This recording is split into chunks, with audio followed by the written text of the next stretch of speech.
What's up guys, Sanjyot Keer here, welcome to YFL। Mango cheese cake बना रहा हूँ आज। अब मैंगो के सीज़न में चीज़ केक मैं ज़रूर बनाता हूँ। One of my favourite dessert recipes होती है ये। और आज का जो चीज़ केक है वो थोड़ा सा अलग होने वाला है। चीज़ केक जो है वो दो तरीके के बनते हैं। एक तो नो बेक वर्जन होता है जिसमें जेलेटिन अगर अगर वगैरह डाल के बनाया जाता है, और दूसरा जो है वो बेक करके बनाया जाता है अवन में। अब दोनों के टेक्सचर बहुत ही अलग होते हैं और मुझे पर्सनली बेक्ड चीज़ केक का टेक्सचर बहुत ज़्यादा बेटर लगता है। अब बेक चीज़ केक बनाने के लिए एक तो अवन की ज़रूरत पड़ती है, और नो बेक वर्जन बनाने के लिए जेलेटिन अगर अगर ज़रूरत पड़ती है, जो बहुत लोगों को दिक्कत होती है यूज़ करने में, क्योंकि वेजिटेरियन वर्जन मिलना थोड़ा सा डिफिकल्ट हो जाता है। लास्ट ईयर मैंने एक रेसिपी शेयर की थी जिसमें वेजिटेरियन जेलेटिन यूज़ किया था। आप सबको बहुत ज़्यादा पसंद आई थी रेसिपी, पर कुछ ऐसे लोग थे जो नहीं बना पाए थे क्योंकि उनको जेलेटिन नहीं मिल रहा था। तो आज की जो रेसिपी है वो नो बेक होगी तो ज़रूर, लेकिन उसका टेक्सचर जो होगा वो एकदम बेक्ड वाला होगा और अवन भी नहीं यूज़ करने वाला हूँ। तो बहुत ही इंटरेस्टिंग रेसिपी है। साथ ही में इस रेसिपी का जो one of the main ingredient है क्रीम चीज़, वो भी मैं घर पे कैसे बनता है वो बताने वाला हूँ। ओवरऑल बहुत ही इंटरेस्टिंग रेसिपी है, और इस रेसिपी के सारे इंग्रेडिएंट्स मैंने स्विगी इंस्टामार्ट से मंगाए हैं जो स्विगी ऐप पर अवेलेबल है। इसकी खास बात यह है कि आप घर बैठे बैठे अपने मोबाइल फ़ोन से ग्रॉसरीज ऑर्डर कर सकते हैं और ये कुछ ही मिनटों में आपके घर पर डिलीवर हो जाती है। अब मैंगो सीज़न चल रहा है और स्विगी इंस्टामार्ट पे बहुत सारे वैरायटी के आम अवेलेबल हैं, जैसे चौसा, तोतापुरी, अल्फांसो। तो आप घर बैठे बैठे आप हिंदुस्तान के हर कोने का आम का मज़ा ले सकते हैं, और ये सुबह 6 बजे से लेकर देर रात तक डिलीवर करते हैं। मेरे तो इंग्रेडिएंट्स फटाफट घर पर डिलीवर हो गए। सबसे पहले मैंगो चीज़ केक के लिए क्रीम चीज़ कैसे बनाया जाता है वो देख लेते हैं। क्रीम चीज़ बनाने के लिए एक स्टॉक पॉट में 1 litre full fat milk add कर रहा हूँ। साथ ही में 250 ml फ्रेश क्रीम, ये बाजार से लाई हुई क्रीम है। अब गैस चालू करके आपको इस दूध को एक सिमर पे ले आना है। तो सिमर पे लाने तक आपको बीच बीच में 3 से 4 बार इस दूध को चला लेना है, ताकि ये नीचे तले पर लगे नहीं, जले नहीं आपका दूध। बस एक बार आपका जो दूध है वो एक सिमर पे आ जाए इस तरीके से, तो आपको गैस को बंद कर देना है। गैस को बंद करने के बाद अभी हमको दूध को फाड़ना है। तो दूध को फाड़ने के लिए मैं यहाँ पर नींबू का रस यूज़ कर रहा हूँ। तो आधे नींबू का रस मैंने ऐड किया है। अब जेंटली आपको एकदम धीरे धीरे से इसको स्टर करना है। आप देखेंगे कि दूध धीरे धीरे फटना शुरू हो जाएगा। अगर आपको ऐसे लगता है कि आधे नींबू के रस से दूध फट नहीं रहा है, तो आप इसमें थोड़ा और नींबू का रस ऐड कर सकते हैं। नींबू के रस की जगह आप विनेगर यानी सिरके का भी इस्तेमाल कर सकते हैं। अब आप देख सकते हो दूध जो है फट चुका है, एकदम वो हरा हरा कलर का वे अलग हो गया है, और जो कर्ड्स हैं, जो हमारा क्रीम चीज़ के कर्ड्स हैं, वो अलग हो गए हैं। जैसे पनीर फाड़ते सेम तरीका, सेम प्रोसेस है यहाँ तक। अभी आपको इसको छान लेना है। तो छानने के लिए एक छन्नी में एक मलमल का कपड़ा रख रहा हूँ, उससे मैं अभी से छान लेता हूँ। छानने के बाद आपको क्या करना है, ताज़े पानी से, फ्रेश वाटर से इसको रिंस कर लेना है, अच्छे से धो लेना है, ताकि जो नींबू की खटास है वो निकल जाए और आपका जो क्रीम चीज़ है वो ज़्यादा समय तक ओवर कुक ना हो, तो कैरी ओवर कुकिंग रुक जाए। तो अच्छे से धोने के बाद आपको क्या करना है, अभी थोड़ा ठंडा भी हो चुका होगा, तो अच्छे से इसको निचोड़ लीजिए। निचोड़ कर इसमें जो एक्सेस वे है वो आपको निकाल लेना है। आपको ये बात का ध्यान रखना है कि निचोड़ना इतना नहीं है कि सारा मॉइस्चर इसका निकल जाए, एकदम ड्राई नहीं हो जाना चाहिए। तो निचोड़ने के बाद अभी इसे पीस लेना है। एक मिक्सर ग्राइंडर में इसे ट्रांसफ़र कर दीजिए, और साथ ही में एक चुटकी इसमें नमक डालना है। नमक डालकर इसको अच्छे से आपको पीस लेना है, एकदम फाइन पेस्ट में।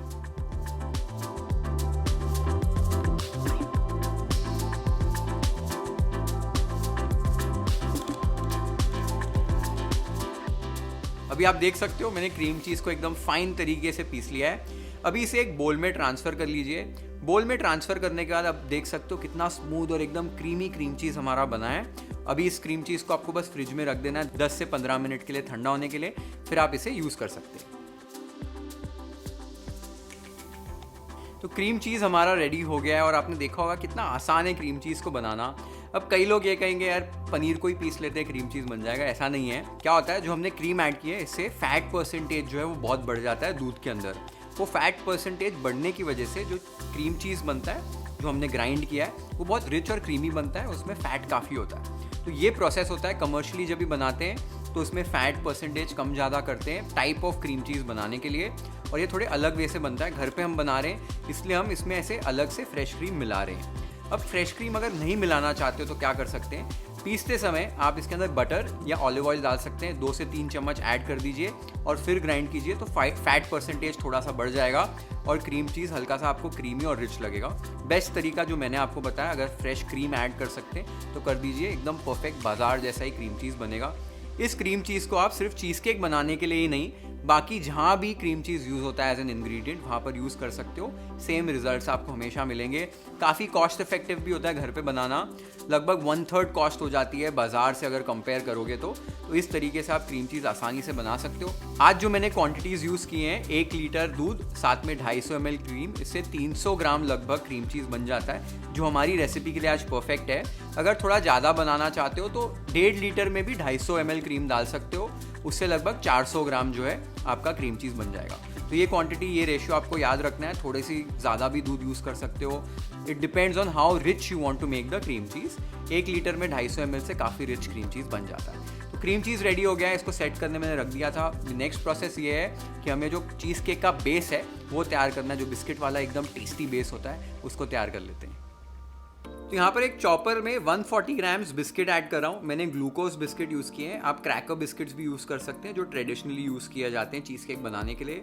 तो ऐसे रफली तोड़कर चॉपर में ऐड कर दीजिए और एक फाइन पाउडर बना लीजिए इन बिस्किट्स का।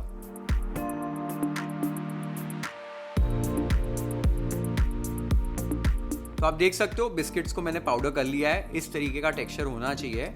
अब इन बिस्किट्स के अंदर बटर ऐड करना है। तो यहाँ पर मैंने 80 ग्राम्स मेल्टेड बटर ले लिया है। बटर को ऐड करके अच्छे से मिक्स कर लीजिए और इस तरीके का एक मिक्सचर बना लीजिए। तो हमारा बिस्किट्स का मिक्सचर रेडी हो गया है।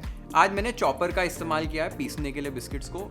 अगर आपके पास चॉपर नहीं है, आप एक जिपलॉक बैग में इन बिस्किट्स को डालकर बेलन से भी ऐसे कूट सकते हैं, कोई दिक्कत नहीं है। बस पाउडर कर लेना है बिस्किट्स को, उतना इंपॉर्टेंट है। बाकी आप मिक्सर में भी पाउडर बना सकते हैं, अलग तरीके से भी पाउडर कर सकते हैं, पाउडर करना ज़रूरी है। एक बार आपका मिक्सचर रेडी हो जाए, इसे भी सेट करना होता है। सेट करने के लिए चीज़ केक को इस तरीके के एक मोल्ड में, जिसे एक स्प्रिंग फोम पैन कहा जाता है, उसमें सेट किया जाता है। ये पैन क्या होता है मैं आपको बताता हूँ। ये इस तरीके से ऐसे खुल जाता है और इसका जो बेस है वो इस तरीके से अलग हो जाता है। तो चीज़ केक को अनमोल्ड करना बहुत ईजी हो जाता है। अब मोल्ड यूजुअली ऐसे रखा होता है, इसका ऐसे एक एज होता है, तो इसको ऐसे रखते हैं। मैं एक टिप बता रहा हूँ, इसको उल्टा करके यूज़ कीजिए। उल्टा करके यूज़ करेंगे तो आपको जो चीज़ केक है उसको अनमोल्ड करना बहुत ईजी हो जाएगा। एक टिप बता रहा हूँ। तो ऐसे एक बार आपका मोल्ड रेडी हो जाए, तब इसके अंदर बिस्किट्स जो हमने मिक्सचर बनाया है वो ऐड कर दीजिए। ऐड करने के बाद इवनली स्प्रेड कर दीजिए। अब एक पोटैटो मैशर ले रहा हूँ, यहाँ पर एक बर्नी का भी इस्तेमाल कर सकते हैं। कोई भी फ्लैट सरफेस वाली चीज़ ले लीजिए और इस तरीके से इसको दबाना है, अच्छे से दबाकर एकदम अच्छे से एक इवन लेयर सेट कर लेना है। अब आप देख सकते हो एकदम इवन लेयर मैंने सेट कर ली है। इस स्टेज पर हमारा जो बेस है चीज़ केक का वो रेडी हो गया है। इसको भी फ्रिज में रख दीजिए और जब तक हम बैटर की तैयारी करते हैं तब तक फ्रिज में रहने दीजिए। तो चीज़ केक का बैटर बनाने के लिए एक बड़े से बोल में 300 ग्राम्स क्रीम चीज़ ऐड कर दीजिए जो हमने बनाया था। आप बाज़ार का भी क्रीम चीज़ यूज़ कर सकते हैं। साथ ही में एक छन्नी के अंदर आधा कप पाउडर्ड शुगर और 1 टेबलस्पून कॉर्नस्टार्च ऐड कर रहा हूँ। अभी इस शक्कर को और कॉर्नस्टार्च को साथ में अच्छे से छान लीजिए ताकि जो गट्ठे हों वो निकल जाएं। अब इन इंग्रेडिएंट्स को हमें साथ में अच्छे से क्रीम करना है। क्रीम करना है यानी अच्छे से फेंट लेना है इन चीज़ों को साथ में। तो मैं एक बीटर का इस्तेमाल कर रहा हूँ, आप विस्क का भी इस्तेमाल कर सकते हैं। अच्छे से इन्हें मिक्स कर लीजिए जब तक कि जो शक्कर है वो अच्छे से क्रीम चीज़ के साथ मिल जाती है और क्रीम चीज़ हल्का सा फ्लफ़ी हो जाता है। ध्यान देना है कि आपको बहुत ज़्यादा ओवरबीट नहीं करना है, इसमें एयर इनकॉर्पोरेट नहीं करनी है। बस जब तक सारी चीज़ें अच्छे से मिल जाए उतना ही आपको मिलाना है। क्रीम चीज़ सॉफ्ट हो जाना चाहिए। आप देख सकते हो इस स्टेज तक आ जाना चाहिए क्रीम चीज़। अब मैं इसके अंदर बाकी के इंग्रेडिएंट्स ऐड कर रहा हूँ। 150 ml condensed milk, 3/4 cup fresh cream, 1/4 cup दही, 1 teaspoon vanilla essence, 100 grams mango puree, ये मैंने फ्रेश मैंगो की प्योरे करके रखी है वो ऐड की है। अब इसके अंदर नींबू का जेस्ट ऐड करना है। तो 1 नींबू का जेस्ट मैं ऐड कर रहा हूँ। जेस्ट यानी नींबू का छिलका, ये छिलके को ग्रेट करके ऐड करना है। लेमन जेस्ट में बहुत ही एक अमेजिंग फ्लेवर होता है जो चीज़ केक के साथ बहुत अच्छा जाता है, तो ज़रूर यूज़ कीजिए। इंग्रेडिएंट बहुत ही अमेजिंग फ्लेवर आता है। ग्रेट करते समय आपको ध्यान देना है कि इसके अंदर एक वाइट लेयर होता है, उस लेयर को आपको ग्रेट करके नहीं ऐड करना है, नहीं तो कड़वा टेस्ट आ जाएगा। अब ये सारे इंग्रेडिएंट्स ऐड करने के बाद आपको फिर से इन्हें मिला लेना है अच्छे से। तो विस्क की मदद से या बीटर की मदद से अच्छे से मिक्स कर लीजिए। फिर से एक बात का ध्यान देना है, जब तक ये सारी चीज़ें मिल जाती हैं तब तक ही मिलाना है। इस बैटर को ओवरबीट नहीं करना है। तो आप देख सकते हो मैंने एकदम अच्छे से इन इंग्रेडिएंट्स को मिला लिया है, ये एकदम एक साथ आ गए हैं और मैंने इन्हें ओवरबीट भी नहीं किया है और हमारा जो क्रीम चीज़ का बैटर है वो रेडी हो गया है। अब इस बैटर को हमें जो हमने बिस्किट वाला लेयर सेट किया था उसके ऊपर पोर करना है। तो बस मोल्ड के अंदर इस बैटर को पोर कर दीजिए। एक बार ये बैटर को आपने पोर कर दिया है तो बस हल्का सा आपको टैप कर देना है प्लेटफॉर्म के ऊपर, ताकि कुछ जो बबल्स हो वो निकल जाएं। बस एकदम हल्के हाथों से टैप कीजिए। टैप करने के बाद अभी इसे आपको कवर करना है, तो एल्यूमिनियम फॉइल ले लो और फिर इसके ऊपर वो फॉइल को अच्छे से लगा दो और इस मोल्ड को अच्छे से कवर कर लो। और अब आपका जो चीज़ केक है वो तैयार हो गया है बेक करने के लिए। तो चीज़ केक की सारी तैयारी कर ली, अभी बस इसे पकाना है। आपने अभी जस्ट सुना होगा कि बेक करना बोला मैंने, लेकिन अवन तो यूज़ कर नहीं रहे, तो बेक कैसे करेंगे। अब बेक जब भी करते हैं चीज़ केक को, तब एक स्टीम बाथ बनाया जाता है, अवन के अंदर पानी डालते हैं और उसके बाद उसको पकाते हैं। अब मैंने सोचा कि इसको डायरेक्टली अगर स्टीम कर दें तो क्या होगा, तो मैंने एक ट्रायल किया, 2-3 ट्रायल किए और ये रेसिपी एकदम परफेक्ट, एकदम बेक चीज़ केक जैसा टेक्सचर आता है स्टीम करके भी। तो बस अभी नेक्स्ट स्टेप ये है कि आपको बेसिक जैसे इडली ढोकला वगैरह स्टीम करते हैं वैसे ही इस चीज़ केक को स्टीम करना है और एकदम परफेक्ट बेक चीज़ केक वाला टेक्सचर आएगा और आपको बहुत मज़ा आएगा ये चीज़ केक बनाने में। तो भी नेक्स्ट इसको पकाना कैसे वो देख लेते हैं। अब यहाँ पर मैंने एक स्टीमर तैयार करके रखा हुआ है जिसमें इडली बनाई जाती है, ढोकला बनाया जाता है। इसको अच्छे से गर्म कर लो पानी डाल के, स्टीम बन जानी चाहिए। फिर ये चीज़ केक वाले मोल्ड को इसमें प्लेस करके ढक दीजिए। ढकने के बाद एकदम लो फ्लेम पर आपको इस चीज़ केक को पकाना है लगभग 1 घंटे के लिए। लो फ्लेम होनी चाहिए, आराम आराम से स्टीम करके पकाना है, एकदम परफेक्ट चीज़ केक पक जाएगा। स्टीमर नहीं है आपके पास, एक बड़े बर्तन में नीचे कुछ कटोरी रख दीजिए, उसके ऊपर ये मोल्ड रख दीजिए, पानी डालिए साइड पे, ढक्कन लगा दीजिए और वैसे भी स्टीम कर सकते हैं, ज़रूरी नहीं है आपके पास स्टीमर होना चाहिए, तो वैसे भी स्टीम कर सकते हो। अब यहाँ पर जो मेरा चीज़ केक है वो स्टीम हो रहा है। 1 घंटे के बाद इसे हम चेक करेंगे, 1 घंटे के बाद परफेक्ट पक जाता है। अगर आपको ऐसे लग रहा है 1 घंटे के बाद चेक कर रहे हैं तो बहुत ज़्यादा अगर रनी है तो 5-10 मिनट और बेक कर लीजिए, कोई दिक्कत नहीं है, एकदम परफेक्ट चीज़ केक आपका बनेगा। 1 घंटे के बाद चीज़ केक कैसे दिखेगा, उसको चेक कैसे करना है वो मैं आपको भी दिखा देता हूँ। तो 1 घंटे के बाद आप ढक्कन खोल कर जो चीज़ केक है उसका फॉइल निकाल कर चेक करेंगे। फॉइल निकालने के बाद आपको देखना है कि आपका चीज़ केक इस तरीके से अच्छे से सेट हो जाना चाहिए। अभी इसे एकदम केयरफुली चिमटे यूज़ कर निकाल लीजिए। हल्का वॉबली ज़रूर होगा लेकिन एकदम रनी नहीं होना चाहिए, पक जाना चाहिए। तो आप देख सकते हो एकदम प्रॉपरली पक चुका है ये। आपको इसको ऐसे रेस्ट होने देना है कम से कम आधे घंटे के लिए। ये एक बार रूम टेम्परेचर पे आ जाए उसके बाद इसको फ्रिज में आपको अच्छे से एकदम चिल्ड कर देना है। फ्रिज में एकदम चिल्ड करके खाएंगे तो चीज़ केक खाने का बहुत मज़ा आएगा आपको। तो अच्छे से 2-3 घंटे के लिए कम से कम फ्रिज में रख दीजिए, उसके बाद आप इस चीज़ केक को सर्व कर सकते हैं। तो मैंने तो अभी चिल्ड कर लिया एकदम चीज़ केक को। अब चीज़ केक के ऊपर डेकोरेशन तो करनी है और आम की प्यूरी तो अंदर डाली है, लेकिन फ्रेश मैंगो भी जाना इसके ऊपर बहुत ज़रूरी है। तो एक मैंगो का फ्लावर बनाऊंगा मैं। मेरी काफ़ी सारी रेसिपीज़ मैंने ये बनाया हुआ है और मेरे को बहुत ब्यूटीफुल लगता है ये। तो मैंगो फ्लावर कैसे बनाया जाता है, उसके लिए आम को काटना कैसे है वो देख लेते हैं। तो सिर्फ फ्रेश मैंगो ले लीजिए, जो मीठी वैरायटी हो वही लेनी है।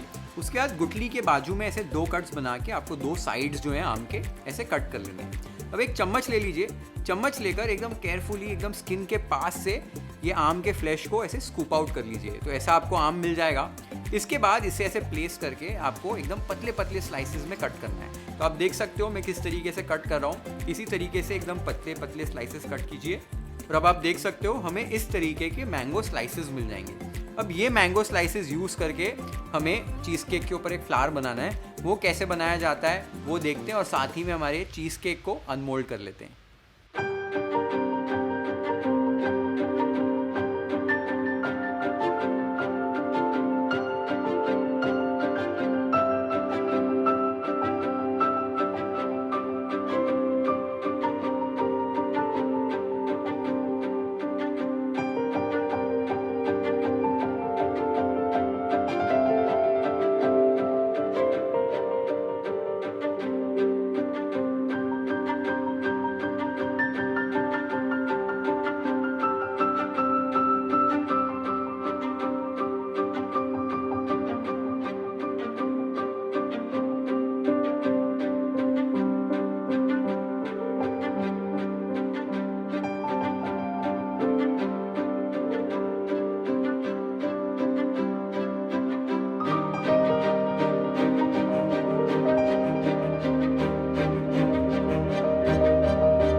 मैंगो चीज़ केक हमारा रेडी हो गया है, वो भी एकदम परफेक्ट टेक्सचर के साथ। आपने देखा होगा जो बाइट मैंने ली, मज़ा आ गया मैंगो चीज़ केक खाकर। और आपने अगर इस तरीके का मैंगो चीज़ केक स्टीम करके नहीं बनाया हुआ है तो ज़रूर बनाइए। अवन नहीं है आपके पास तो भी एकदम परफेक्ट बनेगा। अवन में बनाना चाहते हैं तो अवन में भी बना सकते हैं। अवन की एक ट्रे में थोड़ी सी पानी रख दीजिए, उसके बाद ये मोल्ड को अंदर रख के 160 डिग्रीज़ पे आपको लगभग 45 मिनट्स तक बेक करना है। थोड़ा सा जल्दी बेक हो जाता है अवन के अंदर क्योंकि हीट अच्छी होती है और सेम रिजल्ट्स मिलेंगे। तो अवन में बेक भी कर सकते हैं और स्टीम भी कर सकते हैं, दोनों तरीके मैंने आपको बता दिए हैं। अगर फ्लावर नहीं बनाना चाहते हैं आम का तो आप ऊपर मैंगो जैम डाल सकते हैं, मैंगो प्योरे डाल सकते हैं, या एज इट इज़ भी इसे खा सकते हैं, या चॉप्ड मैंगो भी डाल सकते हैं अगर इतनी मेहनत नहीं करनी है तो। लेकिन अगर गेस्ट वगैरह आ रहे हैं और ऐसे सर्व करना चाहते हो तो बहुत ब्यूटीफुल लगता है। किसके बर्थडे पे बना रहे हो तो ऐसे बनाइए, आई एम श्योर बहुत पसंद आएगा उनको। तो ज़रूर ट्राई करना ये मैंगो चीज़ केक की रेसिपी, आई एम श्योर आपको बहुत मज़ा आएगा। स्विगी इंस्टामार्ट पे बहुत सारे किस्म के मैंगोज़ आम अवेलेबल हैं, तो ज़रूर ऑर्डर करो, कुछ ही मिनटों में ये आपको डिलीवर हो जाते हैं। Order from Swiggy Instamart and use my promo code IAMYFL and get ₹70 off on orders above 199. Link is mentioned in the description box below. तो ज़रूर ट्राई करो ये रेसिपी अपने घर पर और मुझे बताओ कमेंट्स में आपको कैसी लगी। Share this video with your friends and family. Hit the like button if you like this recipe. Follow and subscribe to YFL if you haven't yet. Have an amazing time with this beautiful mango cheesecake recipe at your home. Cheers.